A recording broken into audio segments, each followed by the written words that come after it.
Hi everyone, and welcome to today's presentation on goal setting. Over the next 45 minutes to an hour, we're going to identify the purpose of setting goals, learn about SMART goals and how to set them, explore ways to help clients identify their own goals, learn how to help clients increase and maintain motivation, and identify the 6 most common pitfalls in goal setting and how to prevent them. One of the things that I've noticed over the past 20 some odd years working in community mental health is a lot of my clinicians, a lot of my supervisees had difficulty setting goals, treatment plans, and documenting the goals on paper. They knew how they wanted to get their client from point A to point B, or at least generally what they wanted to achieve out of treatment, but breaking it down to articulatable incremental goals was a little bit more difficult. So that's what we're going to focus on in the first part. And then we're going to explore ways to teach our clients how to do this because, of course, part of therapy is helping clients learn how to set and achieve their own goals in the future. Goal setting is an integral part of treatment, and it's something we do every day. I mean, you get up in the morning and you figure out, I want to go to, maybe not that you want to, you need to go to work today. So you need to get to work, which means you've got to get up, get showered, get dressed, find your car keys, drive in. Those are all incremental steps to getting to work. Now, we don't think about that on a typical day-to-day basis, specifically what we're doing as we're doing it. It's sort of automatic. But it's something that somewhere along the way, we developed this routine in order to get ready for work. There are a lot of other things that we do throughout the day that you can break down into smaller goals. Yesterday, I went home and I had 3 loads of laundry to do. Some of it had to be soaked, some of it had to be pre-treated, some of it had to be taken out of the dryer. So there were a lot of steps leading up to it. So some of the activities you can have people do to get them used to setting goals would be to take some simple daily activities and say, what is your process for getting to work? What is your process for getting clean clothes? What is your process for? And use simple things. Making a casserole is another one. Recipes are pre-printed for you, so there you go.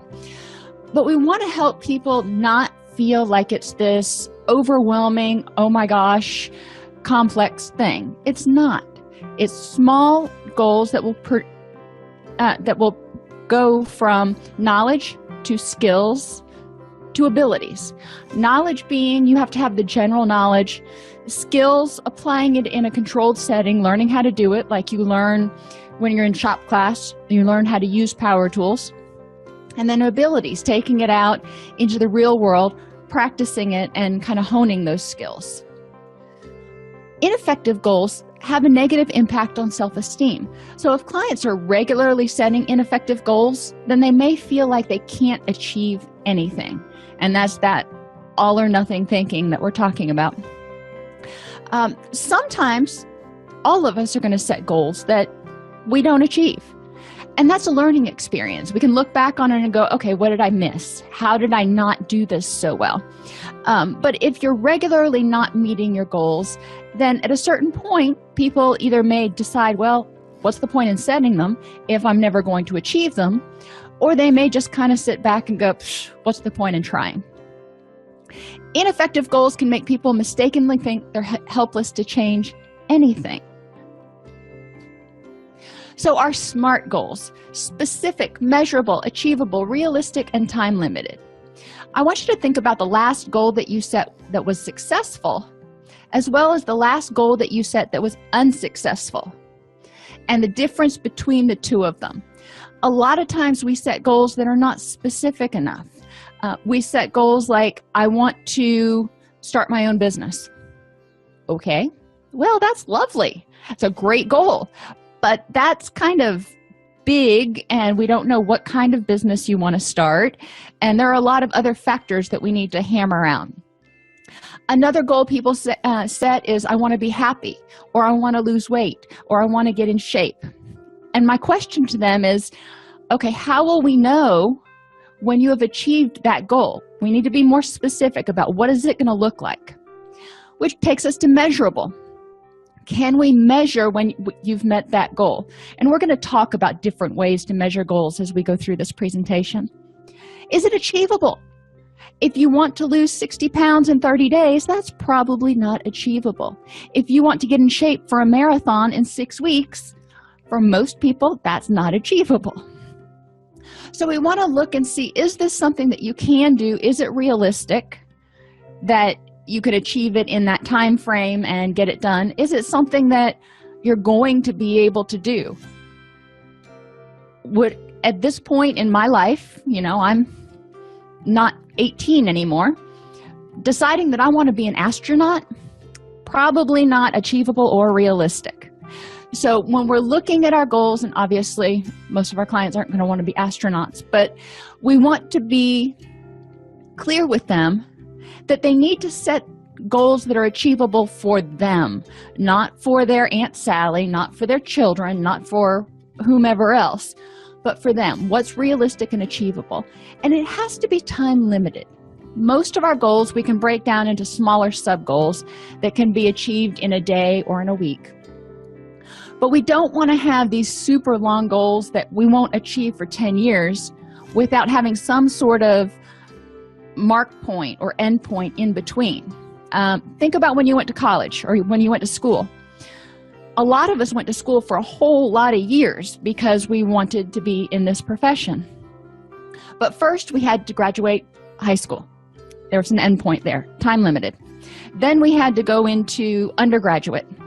And if your school was like mine, at 100 hours, they were starting to get antsy and they wanted you out the door. They're like, you can't be a professional student. You got to either go to grad school or get out. So that was time limited. Most people got their bachelor's in a certain amount of time. Master's degree was the same way. It was time limited. You weren't going to stay there and dilly-dally forever, partly just because it was too expensive. But you knew that you were going to achieve it. You knew when you started the program, if you followed this path that they laid out for you, which classes to take which semester, you would be out in 2 years. So if you were in a particularly hard semester, you could think to yourself, all right, there's light at the end of the tunnel. This semester ends in 9 weeks, and I'll be finished with this professor. Or I will be graduating from the master's program in this many years or in this many months, so I can make it through. I've made it through this far. These are the things that are important to consider when setting the goals. When goals are not specific, measurable, achievable, realistic, and time limited, a lot of times people will falter because they will not know when they've achieved their goal, or they'll be trying to reach something that's just not achievable.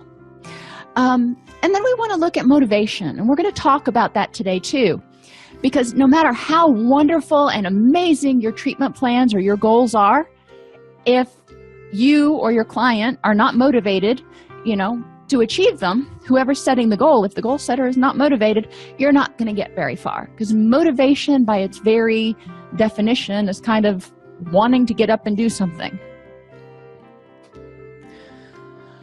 So where do we start? Well, we ask why. Goals are the overarching reason a person begins to do something. Often the goals that our clients come into treatment with are, I want to be healthier, I want to be happier, I want to. Then we need to break these goals down into manageable, meaningful, observable objectives. How will you know when you have gotten happier? How will you know when you're happier? What's going to be different? It's important to try to phrase goals as adding a positive instead of removing a negative. So I want you to think for a second about punishing a behavior. If you have this little child, and this little child is just wound tight, and he goes over and he starts pushing somebody, and you tell him you can't push that person. He says, okay. And he goes over and he starts moving chairs around. You say, you can't move chairs around. He says, okay. So I can't push people, can't move chairs around. Then he goes over and he starts writing on the board, and you say, you can't write on the board. And he says, okay, I can't write on the board, I can't move chairs around, and I can't push people. You're not giving him anything to do instead. So this little child ultimately will run out of behaviors because you've told him he can't do anything, and he's just going to be standing there going, I got a whole lot of energy and I'm about to explode. So you need to give me something to do instead. When we talk about treatment for depression, for example, yes, people don't want to be depressed anymore, but if they're not depressed, what are they going to be instead? When we talk about treatment for addiction, they don't want to use substances anymore. That's awesome. If they're not going to do that, those substances, that behavior was serving a purpose. So how are they going to meet that need? What are they going to do instead of using substances? So we want to add a positive, and that's going to be sort of our ultimate goal statement. The problem statement is I don't want to be depressed, or I want to lose weight, or whatever it is. The goal statement for that problem is this is what it will look like. I will add these behaviors, or I will add this character to my person. One way to elicit goals is through the miracle question. And you got to be real careful how you ask this, because when I first started in counseling, and I think I used it early on in my first internship, I said, if you woke up tomorrow and everything was better, what would be different? And, of course, my client, being a smart aleck, responded with, well, I would have won the lottery and I wouldn't be here anymore, and went on this litany of things that were just not achievable or realistic. So figuring out how to ask the miracle question in a way that is meaningful for the client. If you woke up tomorrow and your depression was gone, what would be different in your life? And you can even walk them through some of the different dimensions. Emotionally, how would you feel differently? Mentally, what would be different? Would you be able to think more clearly? Would you be able to make more decisions? Would you be more creative? Physically, how would you feel differently? Socially, how would your relationships change if you weren't depressed? Spiritually, environmentally, occupationally, you can list all kinds of different areas. But you want people to really start thinking about, what is this going to look like? Because this is their goal. This is where they want to go. But it also is what we're going to base our motivation on. If they don't want any of those changes, then they're not going to be motivated to do the work to make those changes.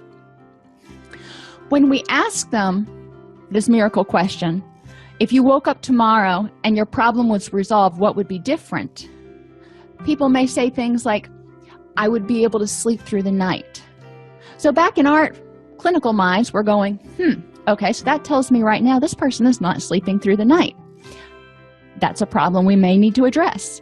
So this will give you some insight into the foundation of this particular person's symptoms and their definition of the problem. So their overall goal for treatment, they come in and they go, Doc, I'm depressed. What do I do? How will you know when the problem's resolved? Specific. We want to really have them hammer down and tell us specifically what it looks like. I won't feel as hopeless and helpless. Well, okay, great. What does that look like? How will you know that you don't feel as hopeless and helpless? I won't dread getting out of bed. Okay, that's another thing that we can look at. That's a yes or no. Did I dread it? Did I not dread it? We're going to talk about measuring some of these sort of vague emotional concepts when we get down to measurement. Mentally, I won't be so foggy-headed and will be able to concentrate. We know with depression there's difficulty concentrating, lack of motivation.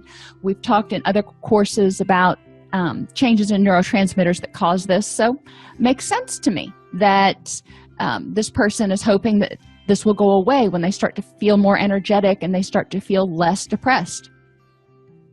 Physically, I'll have more energy and lose some weight. So as a clinician, I'm hearing you feel fatigued all the time, which is normal for depression, but you also are probably not moving as much, not getting as much exercise, and maybe eating to cope with emotions. So this may be something we need to look at as part of the treatment plan. And socially, I'll enjoy spending time with friends. Well, that's good. Tell me about your time with friends right now. What does that look like? Why don't you enjoy it, or what makes you say you don't enjoy it? Help me understand what your life looks like right now and how you want it to look different when we get finished with treatment specifically.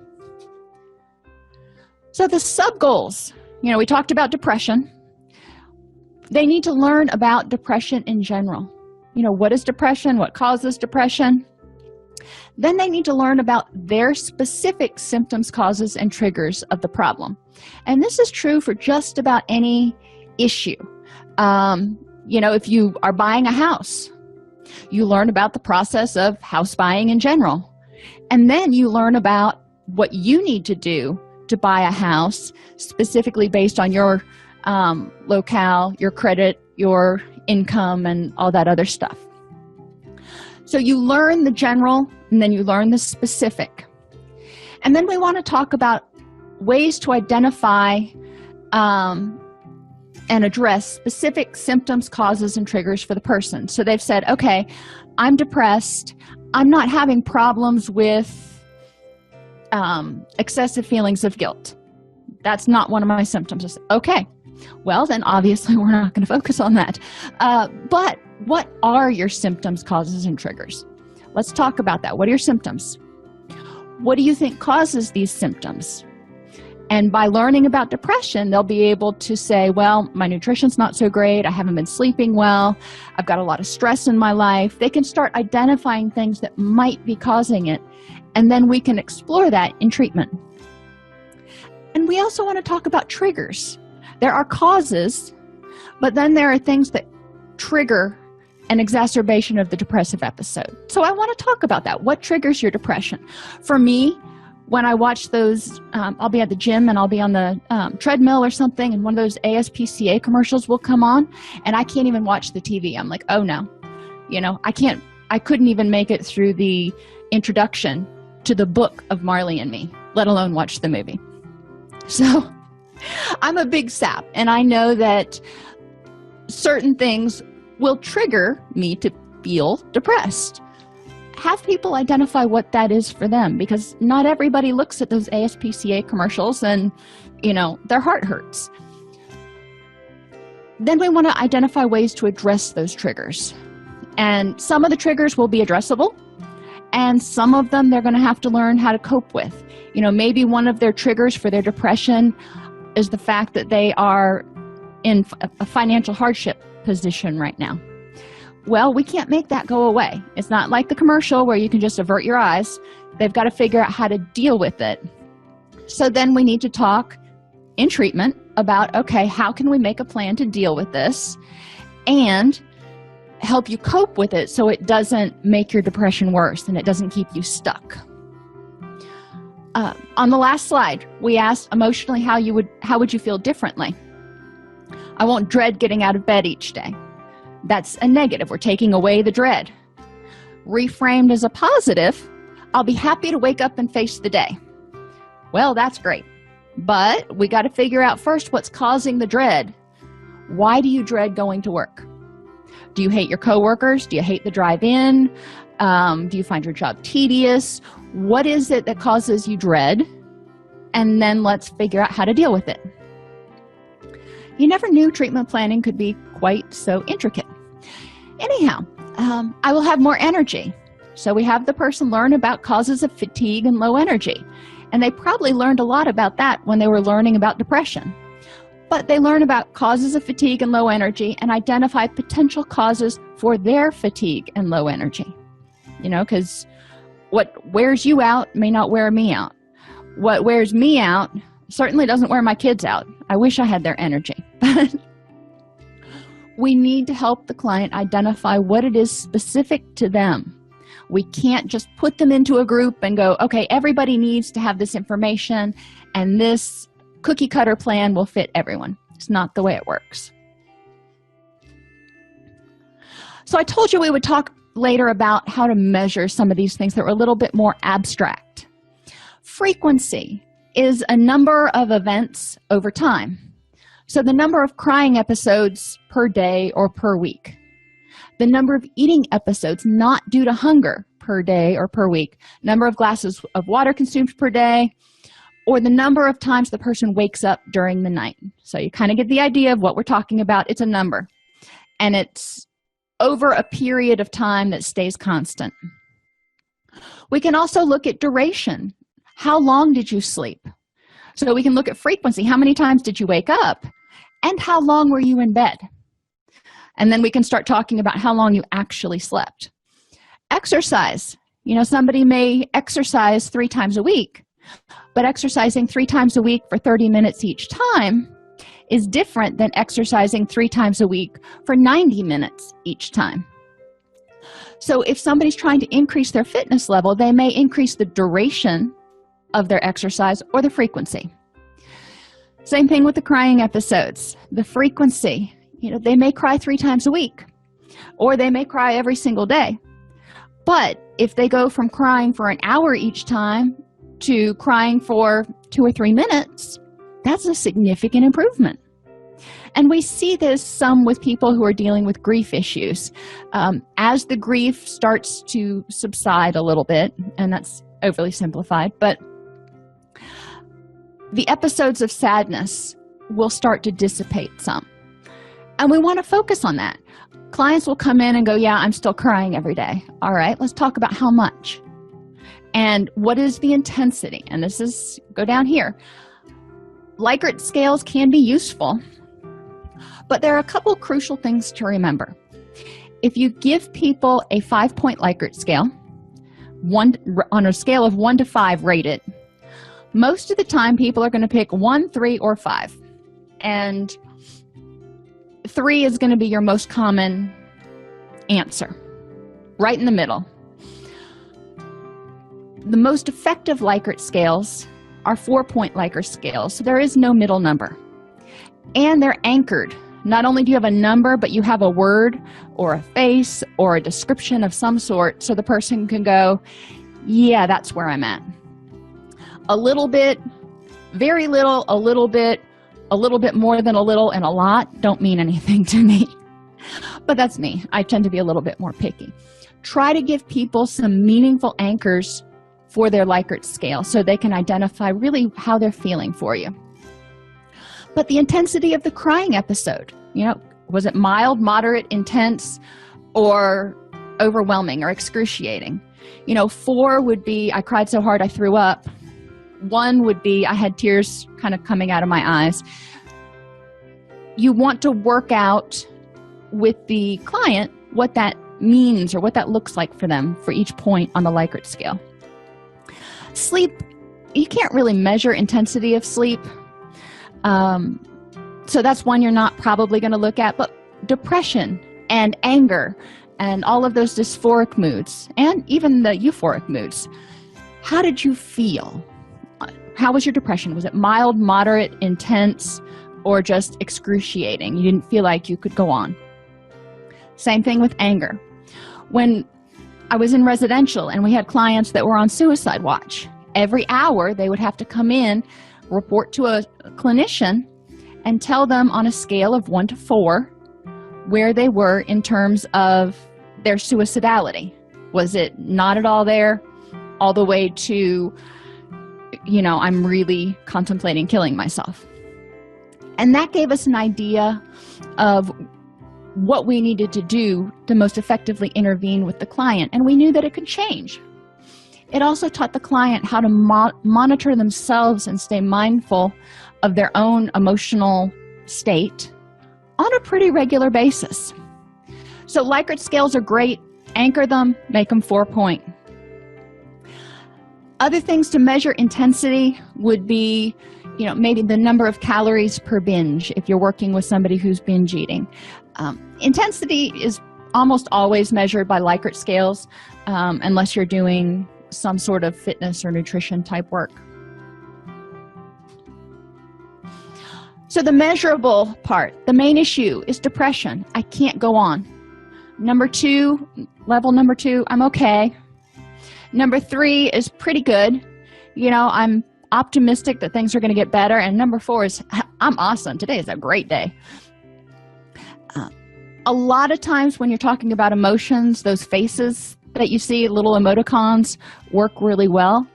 Have clients find the faces that they think fit for their particular anchor.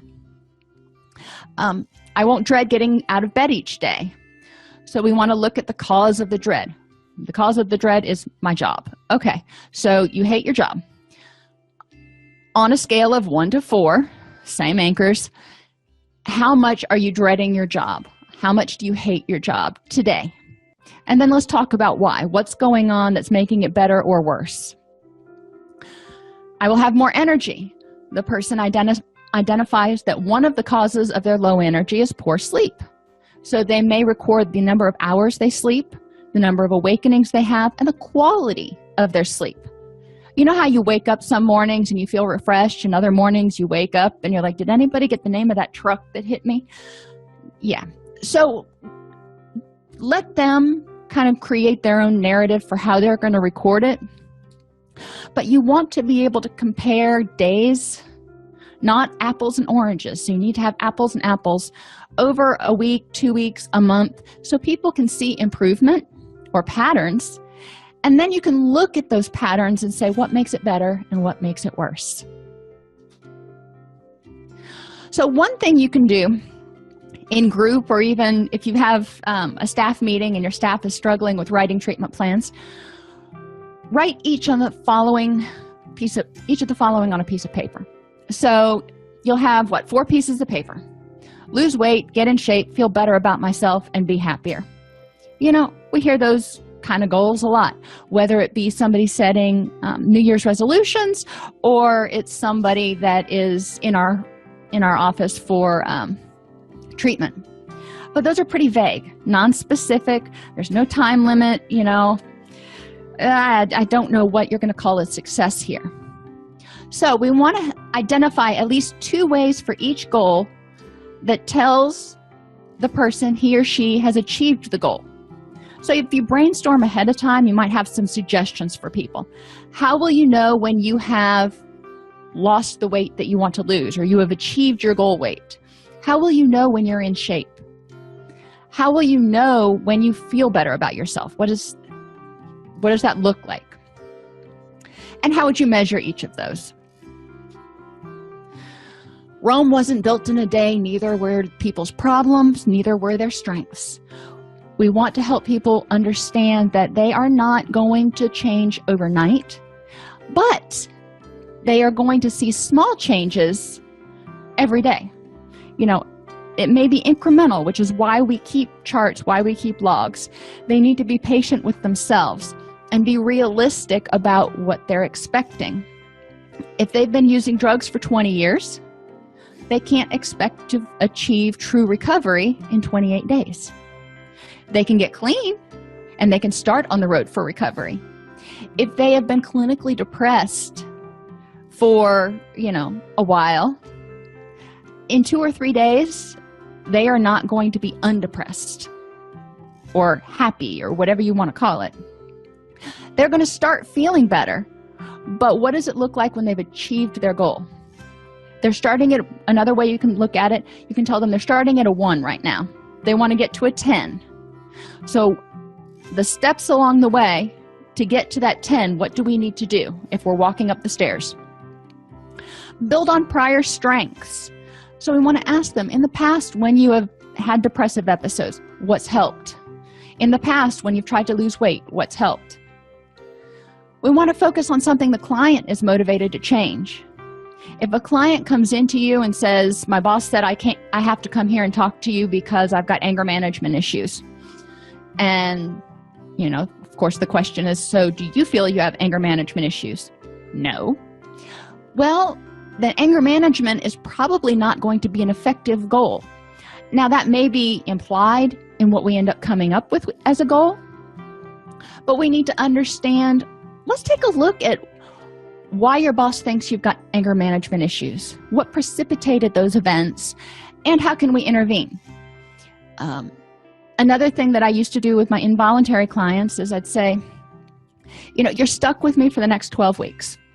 Whether or not you think you have got an addiction problem, the court says you're with me for 12 weeks. So what can we do in that 12 weeks that is beneficial to you? Because you're getting this treatment paid for, might as well take advantage. What can I help you with?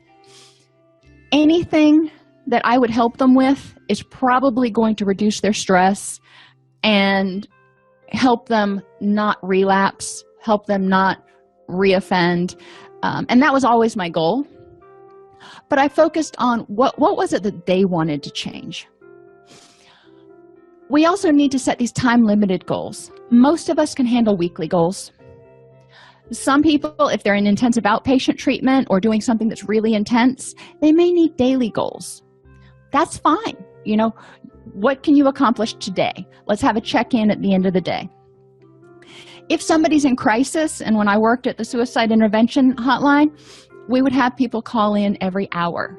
You know, let's see if we can help you make it through this hour.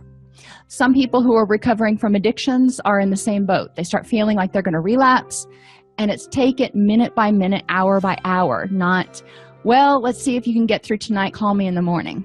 That's too long of a goal for them. One of the ways to identify how long they can make it is to ask them, how long can you make it? How long can you do this goal before you think you can not tolerate it anymore, or you think you need to stop and check in? So the hook, we need to make sure we identify who is responsible for doing what, when, where, why, and how. Now, this may not all be on the treatment plan, but it's something we're going to discuss with the clients. If I'm going to give them a book to read, it's not just because I don't want to talk about all that stuff with them. It's because I want them to have the opportunity to read the book, formulate their own ideas, and then we can come back and discuss it.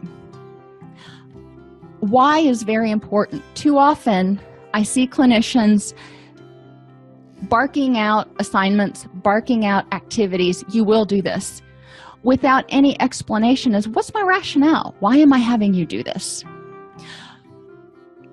A lot of times clients are afraid to ask why, because they feel like they should know, or they're just supposed to blindly follow. I want to empower clients to ask why, because the only way they're going to learn how to set their own goals and achieve their own goals without us in the future is if they understand the whys and the hows, and then the who, what, when, and where, depends on the goal. So who is your client?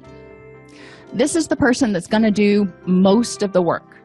Sometimes you will give them handouts or things, or they will have to come to group with you. What are they responsible for doing, when, and where? If you give them a book, you can't just say, here, read this. You need to give them a book and say, here, read chapter 1, and we will talk about it next week. That's measurable, time-limited, specific. Tell them why they are doing it. Why did you choose that specific book or that specific activity, and what do you hope they're going to get out of it? Which takes us to, how is it helping them meet their ultimate goal? So the main issue, this is an example from 8/1 to 9/5 of 2016. Sally's going to learn about the overall problem of depression by reading one chapter of XYZ book and the handouts provided by Dr. Snipes each week for 5 weeks. So that's very specific what she's going to do, why she's going to do it. She's going to learn about the overall problem of depression, that I'm going to give her handouts, etc. Sally will learn about her symptoms, causes, and triggers by taking notes on what sounds like her as she reads through the book and handouts about depression. She will process those notes in counseling with Dr. Snipes each week. Sally will identify ways to address her specific symptoms, causes, triggers by completing the My Symptoms and My Triggers worksheet provided by Dr. Snipes.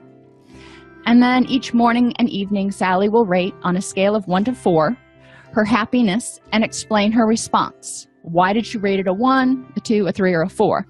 And these logs will be discussed with Dr. Snipes each session. So all of these are very specific.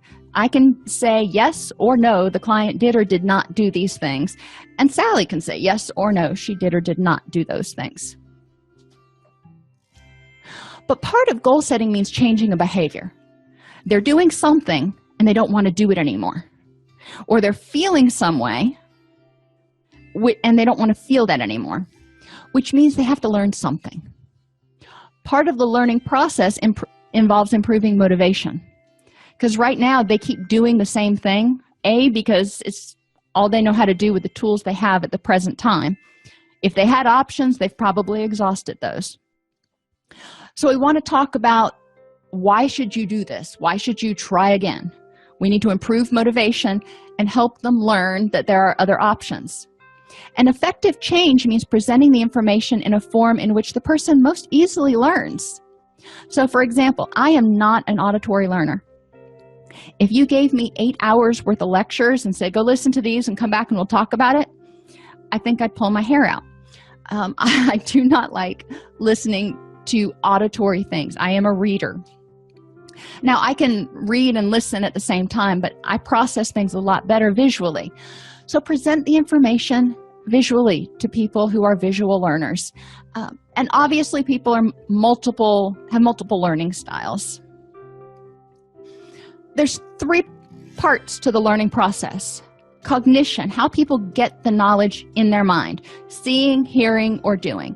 And generally, it's a combination of two or all 3, but there's one that's prominent. You know, if you have a choice to learn a skill or a tool or something, how would you do it?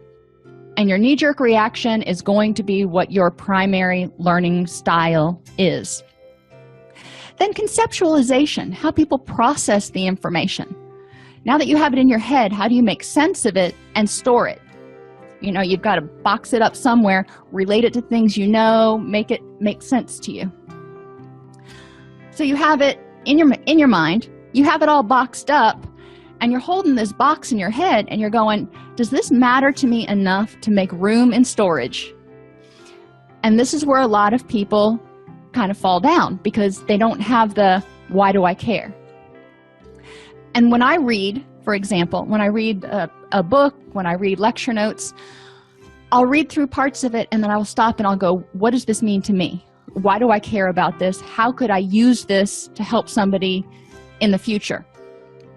Because that's my affective dimension. I do things so I can improve my skills. We need to make the information matter. When I was in undergraduate and I had to take the history of Greek archaeology, you know, I learned that stuff long enough to pass the test, and I couldn't identify any of it now to save my life because it didn't matter to me. It was something I had to do to get my degree. This is important for just about anything, not just goal setting, but when you ask your kids to do something, you know, they hear it and they conceptualize it however they do. It's either this is a pain or, oh goody, I get to do something to help. Probably this is a pain. But then you have to help them understand why it matters to them. Why do you care to remember this information? So our learning styles. Active and reflective is when you process information. Some people have the ability to process information as they go along, and they're through a lecture, and oh, I've got it, and the teacher will ask a sample question and they'll have the answer. I'm sitting back in the back, I'm just kind of taking it all in, going, yeah, this will make sense after class. I take all the information in and I process it, and then I have that aha light bulb moment when everybody's quiet. I never did well in active processing. If I read the chapter ahead of time, then I was, I'd already had time to reflect on it and I could participate. So if you're going to have some sort of participatory group, try to give people a heads up, give them the written information ahead of time so they can prepare if they happen to be reflective learners. Then we already talked about methods for receiving information are hearing, seeing, or doing. Most people do really well either hearing or seeing, and then taking that information and manipulating it, applying it to scenarios or practicing. Another way people conceptualize information is factual or emotional. Is it the logical thing, or is it what makes you feel good? In order to make that affective dimension come out, we need to make it meaningful to them. So if people find things that are statistics-based more meaningful, then that's what I'm going to give them. If they find things that are emotionally charged more meaningful, then that's what I'm going to give them. Do they pay attention to the big picture or the little bitty facts? the little bitty details. I'm a big picture kind of person. And how do they like to learn? And I always ask people the puzzle question. When you do a puzzle, do you start, just dump it out, put the box on the floor, and just start trying to put pieces together? Or do you tack up that box so you can have a guide to go by, and then you put together the frame, and then you start filling it in? My son is a parts to whole, so he can put the box down and he just wants to see how it fits together, and he will be surprised when it is finished. Me, I want to have something to go off of. I like going from the whole and breaking it down into its little parts. First the frame, and then we do the flower over in the corner. And that's how I think, and that's how I deal with information. So when we're talking with clients about depression, we can either start talking about basic things, talking maybe about Maslow's hierarchy, or we can talk about depression in general and break it down from there. Motivation. The problems that the clients select have to be changeable. If they don't like the fact that they're 5'4", they can't change that.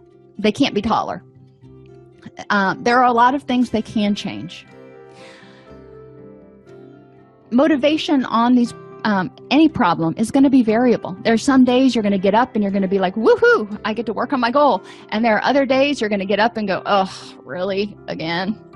Think about going to the gym. You set that New Year's resolution, you're going to go to the gym. The first few days, you're excited, you're going. About the fourth day, you start getting sore and you wake up and you're like, yeah, how much does this behavior change really mean to me? So the components of motivation are emotional. I want to do this because. Intellectual, I need to do this because. Social, either everybody else is doing it, or this will improve my relationships because, or I made a commitment to other people, so I need to do it. Or, for me, it's ego. If I'm going to go, I'm not going to go and be on the machine for 10 minutes and then be off and be like, well, that was good. I'm going to be there for an hour. If I'm going to go, I'm going to do it. Physical, my own issues. Physical motivation. Why do you want to do it?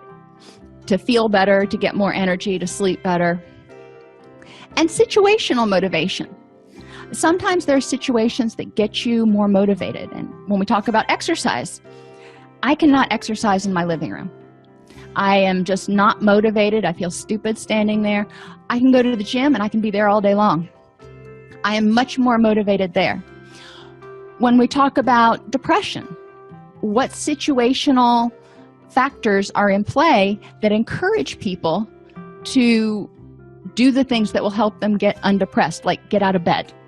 What are the situational factors? So maybe getting up and opening the blinds. It's not nearly as pleasant to lay in bed when the blinds are wide open and everybody's looking at you and it's bright and you can't sleep. So changing the situational motivation. We've talked about decisional balance exercises. They're good always. We want to talk about the benefits of changing the behavior, the drawbacks to changing the behavior, the benefits to staying the same, just not doing anything, and the drawbacks to staying the same. And I've put the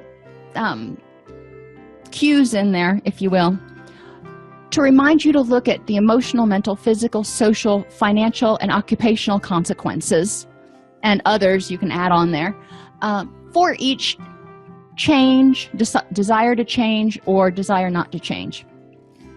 That really helps people hone in and look at it more completely. If you just say, what are the benefits to this? They may identify 3. But if you really force them to think in each of these areas, they're going to identify at least 6. So, score. This can be useful in addressing what used to be called resistance, because it can help us understand why a client's not motivated to change. Because clearly, their old behavior is working for them better than what we're proposing. So why is that? And this helps us understand that. Maintaining motivation. List 10 reasons you want to make this change and review them daily. Create a collage of all the reasons you want to make this change. Keep a journal each day of how things change positively for you as you make this change. Make a list of disputes for your most frequent cop-outs, and tell 3 people about your goal. Give people this option. They can look and choose what they want to do in order to maintain their motivation. They don't need to do all 5. Intellectual motivation. List 10 reasons you need to do this. Keep written information available that highlights the benefits of whatever you're doing. Have clients research how this change will benefit them. Have them learn how improving their nutrition or improving their sleep will help their depression. List 10 reasons you know you can, and set an end date for each objective. So this is intellectual. This is your planning side. This is your cognitive, rational side we're appealing to. Socially, identify 3 social supports that understand or are willing to learn about whatever issue you're dealing with in this goal. Buddy up. Encourage people with similar goals to support each other in and out of group or class. Now, this can be kind of dicey, especially in substance abuse treatment. Some places say that clients should never associate outside of group, when in reality, they're going to all the same meetings. So your agency will have policies for how that works, but outside of group, but while they're at the facility is also, an option for talking, socializing when they're on their breaks between groups. And plan weekly fun social activities with friends, children, and or pets. You got to have fun. It can't be all work and no play. You don't want to have your nose to the grindstone on this goal all the time without lifting your head up and looking around and going, gee, I'm starting to feel better. Let's, enjoy a day or so. Environmental motivation means creating a positive environment, because the way things look on the outside often reflect how the person feels on the inside. Right now, I walked out of the house today and I was looking around and I was like, oh my gosh, it looked like a hurricane hit. We had sort of a little trauma yesterday in our family, and I was not in the mood to clean. I was not in the mood to go around and pick up stuff. So the way things look on the outside reflected the fact that I was using all my energy to deal with stuff that was going on the inside. Clients are the same way. So if they create an environment that generally is welcoming and clean and smells good, it's going to improve their mood. Sometimes they're not going to have the energy to clean the whole house. Have them create a little section, maybe a corner that is their serenity corner. A little place that they can go that they know they can keep clean. Eliminate sensory stimuli that trigger the bad, whatever they're trying to change, that trigger their depression, trigger their cravings, trigger their addiction. The Bob Marley posters, for example, they got to go. I'm sorry, you may love them, but if that reminds you that you want to smoke weed, we probably need to get rid of them. There are other things that may remind people of things that are depressing. Pictures of loved ones that have passed. Now, eventually, they'll probably put those back up, but in the short term, it may be useful to move them to a less obvious place in the house where they don't look at them every single day and get themselves into a state. Physical motivation. Keep a daily check-in sheet of how you feel physically. Pain, lethargy, fatigue, irritability. We as clinicians can make easy check sheets for people using that Likert scale on a 1 to 4. It's easy peasy. People don't have to write a whole diary out. But if we can get an idea of what's going on physically and mentally with them, then we can start helping them identify those patterns. Use money you would have spent on your addiction to take care of yourself. Obviously, this is specific to people recovering from addictions. So, instead of spending $600 a month on Coke, you're spending $600 a month on fitness center memberships, hot tubs, spa days, whatever. In general, have people identify 5 obstacles to accomplishing their goal, what motivations they're related to, and 3 solutions for each. So they know what their obstacles are or what they have been in the past. Have them identify those and come up with 3 solutions, because one solution may not work. But out of 3, you're generally going to come up with at least 1 that helps. And then look at prior relapses. When you've tried to change this behavior in the past, whether it's depression, addiction, anxiety, what caused the relapse? What made it worse again? What was the motivation for each? What led you to this place? And what are some alternative behaviors so that doesn't happen again? And finally, pitfalls. Failing to consider why you do or do not engage in certain behaviors. We're so worried about whatever the behavior is, overeating, depression, anxiety, eliminating it, we fail to consider what function it's serving. And if you take away a behavior, if you take away a coping behavior or a reactive behavior that's serving a function, if you don't replace it with something else, then it's going to come back. It's there for a reason. Now, it may be a, misguided reason because of cognitive distortions, irrational thoughts, whatever. But, take anxiety, for example. If a person is feeling anxious, they feel like there's a threat. So we need to examine, why do they feel like there's a threat and how do we address that? Setting goals that are too big. When somebody comes in and they have bipolar and they have been diagnosed with polysubstance abuse and they're going through all kinds of other stuff in their life, expecting to be living a, quote, normal life in 90 days, probably not going to happen.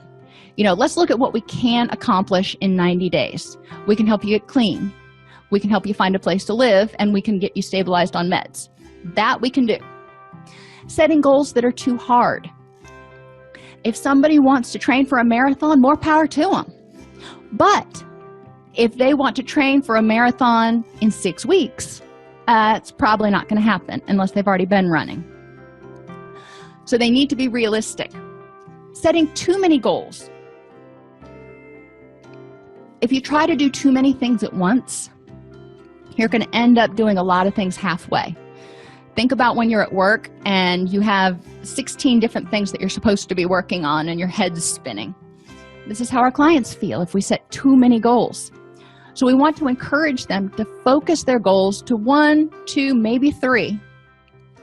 But generally, when they set those first 3 goals mushroom out into 15 sub-goals, which mushroom out. So we want to help them see, let's get into it.